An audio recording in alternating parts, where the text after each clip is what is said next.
Now I will tell you the story of Goblin Market. It is a very interesting story, as the name suggests.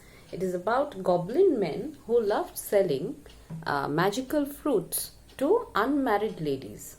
So obviously you can understand, since these fruits are meant for women only, that too unmarried women, there is an undertone of sexual abuse here. So now let me get into the story, and then I will explain what is the reason that Christina Rossetti chose to write such a poem. Goblin Market tells us the adventures of two sisters called Lizzie and Laura. Though they sisters seem to be quite young, they seem to be living by themselves. There is no mention of a father or a mother. Anyways, they live by themselves and draw water every evening from a stream. As the poem begins, the sisters hear the calls of goblin merchants calling their fantastic fruits in the twilight. On this evening, Laura is very interested to buy the fruits, and she lingers at the stream even after her sister Lizzie goes home. Longing for the goblin fruits but having no money, Laura offers to pay a lock of her hair and a tear more rare than a pearl. So these things must be kept in mind. First of all, as you must know, in any kind of magic, personal items are very important. If anyone wants to do black magic, especially, person's hair or a person's very personal item like an earring can be used to charm that person, to entice that person, mane bosh kora jake bole. Okay, so Laura gorges on the delicious fruits in a sort of bacchic frenzy. So when she gets the fruits after buying them with the lock of hair and the pearl, a tear more rare than a pearl, she then gets the fruits by the goblin men and she just goes on eating them. Once finished, she returns home in an ecstatic trance, carrying one of the seeds of the fruits. At home, Lizzie is full of wise upbraidings. Obviously, Lizzie is the wiser girl. She did not want to partake of the fruit, and she also refused Laura to do something similar, something stupid. But of course, Laura did not listen.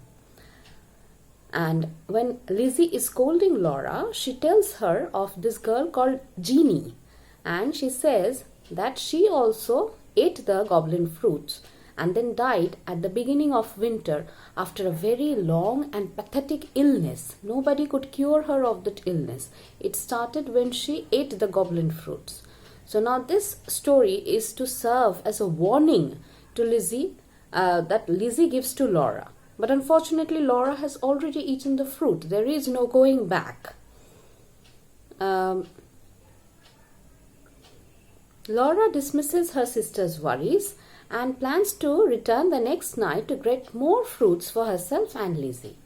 The sisters go to sleep. The next day, as Laura and Lizzie go about their housework, Laura dreamily longs for the coming meeting with the goblins. That evening, however, as she listens at the stream, Laura discovers to her horror that although her sisters still hears the goblin's chants and cries, she cannot. So the magic has already begun. The evil magic has already begun. Lizzie, who has not yet tasted the fruit, she can hear the goblin's cries. But Laura, who has already tasted the fruit and is wanting to taste even more, is denied the cries. So that is, you can understand that this was a mystical practice to capture ladies' hearts with the beautiful sweet fruits that they used to sell. Now, let me tell you what happens when Laura cannot find the fruit. She pines and sickens for it. As winter approaches, she too, like Jeannie before her, withers and ages unnaturally, too weak to do her course, that is housework. One day she remembers the saved seed and plants it, but nothing grows. So there was a little bit of a hope that maybe the seed of the fruit will germinate and she will have even more fruits to eat, but nothing of the sort happens. Months pass and Lizzie realizes that Laura is wasting to death. Lizzie resolves to buy some of the goblin fruit for Laura, carrying a silver penny. Lizzie goes down to the brook and is greeted warmly by the goblins who invite her to dine. So Lizzie cannot tolerate the sickness that has come to Laura. She simply cannot see her sister wither away without any cure. So even though she knows that these goblin men are not to be trusted, yet because she wants to save her sister so much that she decides that she would go and meet the goblin men, but she is careful enough to carry money with her. She will not part with any personal items like hair or the tears, which are more dear than pearls. So this tells us from the very beginning, we see that Lizzie is the more rational of the two women, and she of course carefully considers the matter, and she sees that there is no other way to save her sister. That is why she braces herself to meet the goblin men and to defeat them at their own game. Now let's see what happens. So when she goes there, she carries a silver penny, and she is greeted warmly by the goblins who invite her to dine. But when they realize that she means to pay with mere silver and to give the fruits to her sister, they turn upon the girl and beat her, trying to force feed their fruits. Lizzie is drenched all over with the juice of the fruit and the pulp, but she eats none of it. She only has it squashed all over her body. Lizzie escapes and runs back home, but when the dying Laura eats the pulp and juice from her body, the taste repulses rather than satisfies her, and she undergoes a terrifying paroxysm. That is, she is undergoing a terrifying change, like something supernatural, that she had become this old and withered kind of a girl, a very young girl turned to a very old lady. That is suddenly changed after she eats the fruit juice from her sister's body. By morning, however, Laura is fully restored to health. The last stanza attests that both Laura and Lizzie live to tell their children of the evils of goblins' fruits and the power of sisterly love. Now this is the story.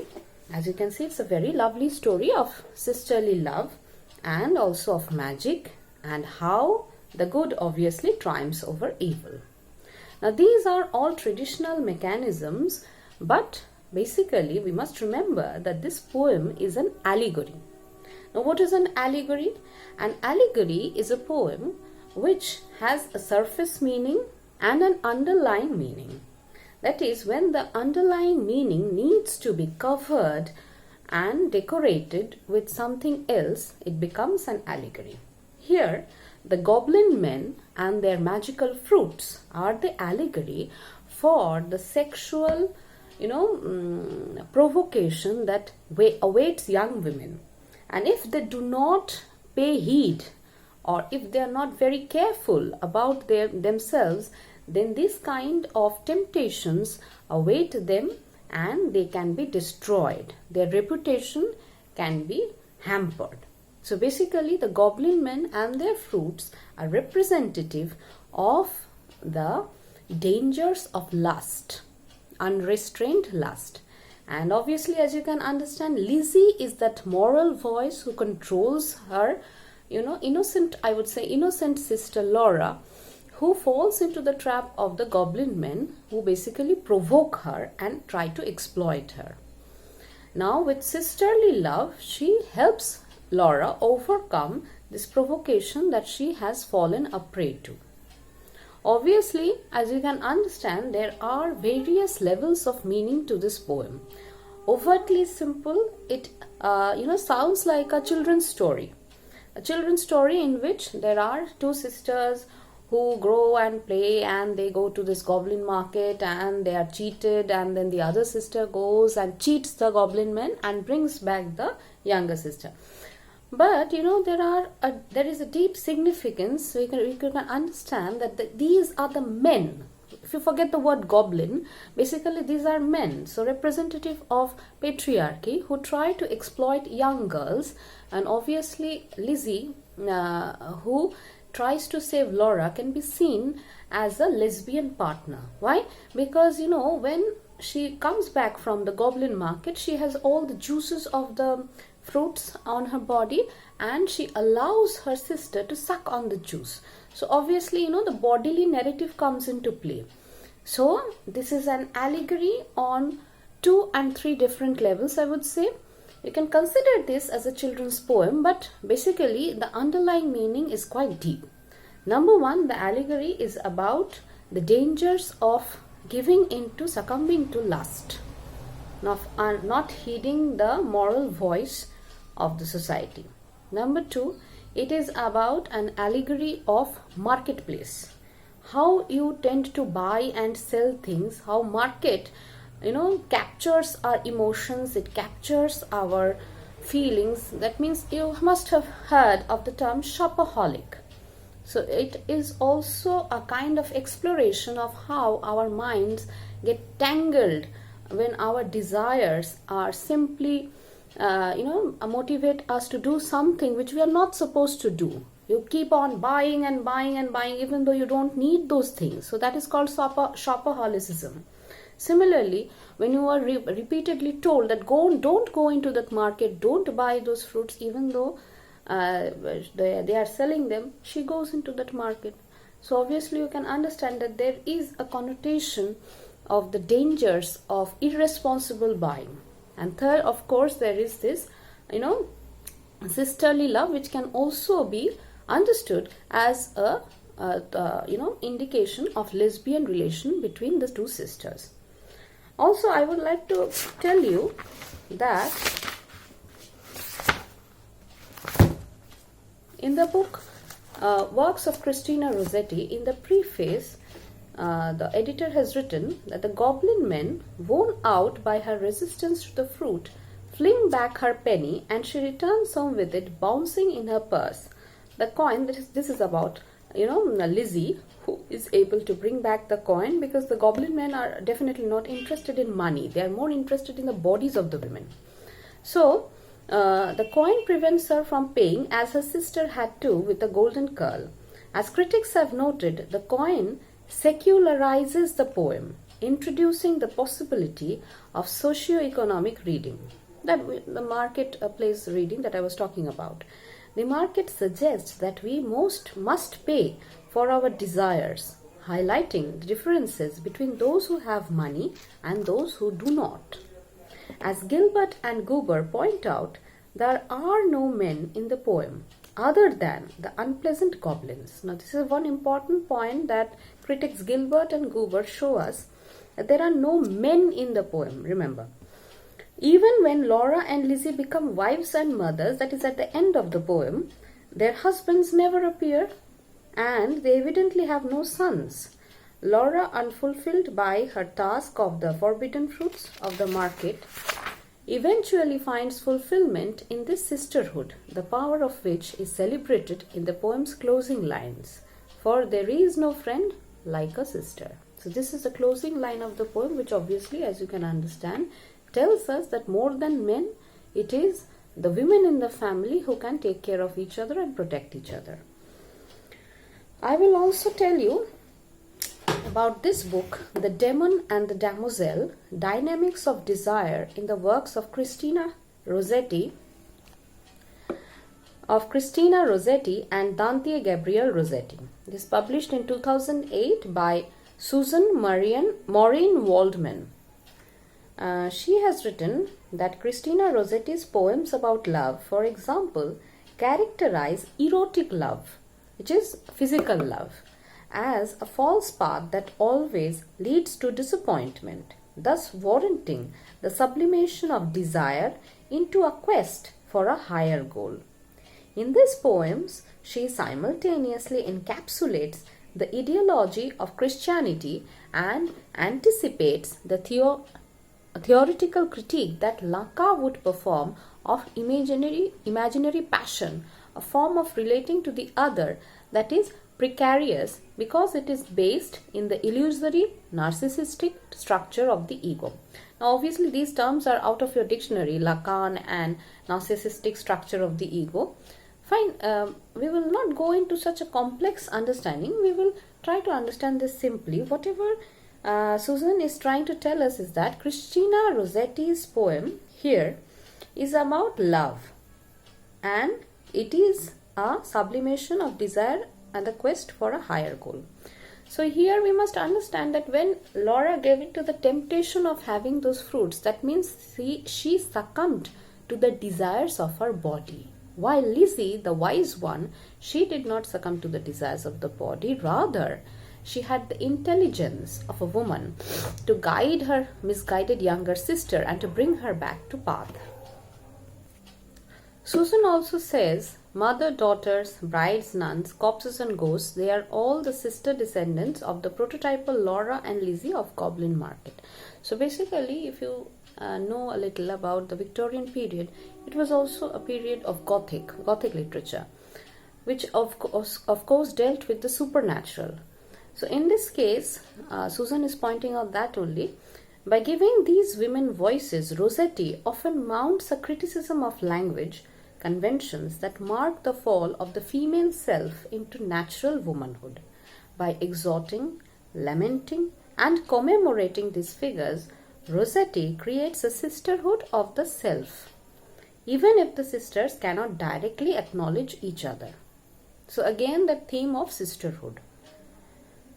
I suppose you all know the philosopher John Ruskin. He also wrote something about Goblin Market, though he was not very fond of the poem. He criticized it. He said that Rossetti's Goblin Market is quite irregular metrically. He was not satisfied with the poem structure. Another critic, Moore, said that Goblin Market belongs to the genre of the female Gothic, reflecting the sexuality and sadism of Victorian childhood, because we are dealing with two children. Laura and Lizzie are not fully grown up women. Gilbert claims Milton as the most important source of this poem.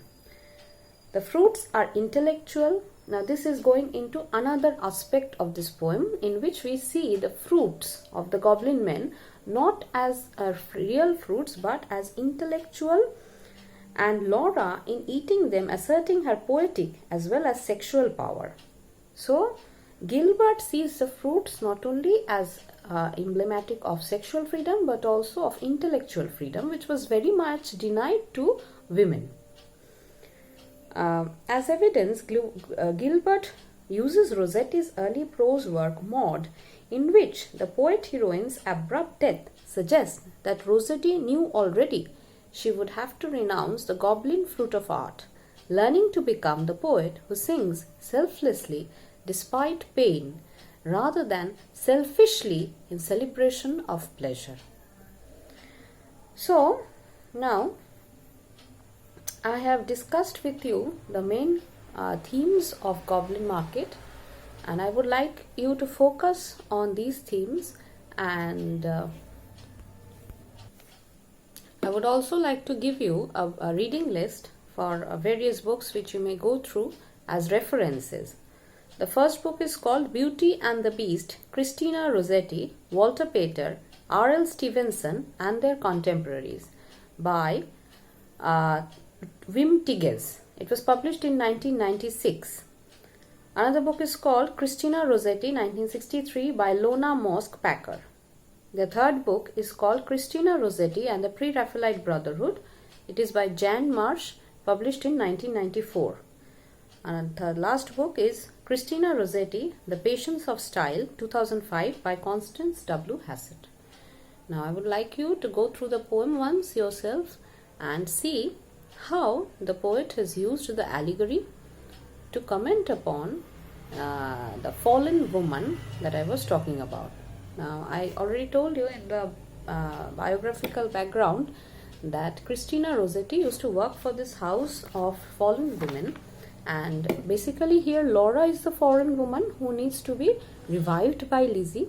So that must have given her the idea of the pain that a fallen woman feels, the pressure of the society, how she has to face it all alone. Only here the difference is that Lizzie comes to her help and helps her, salvages her against the attack of the goblin men who had tried to capture her and finish her reputation. Okay, so now I would sign off for this session, and come back with another interesting topic.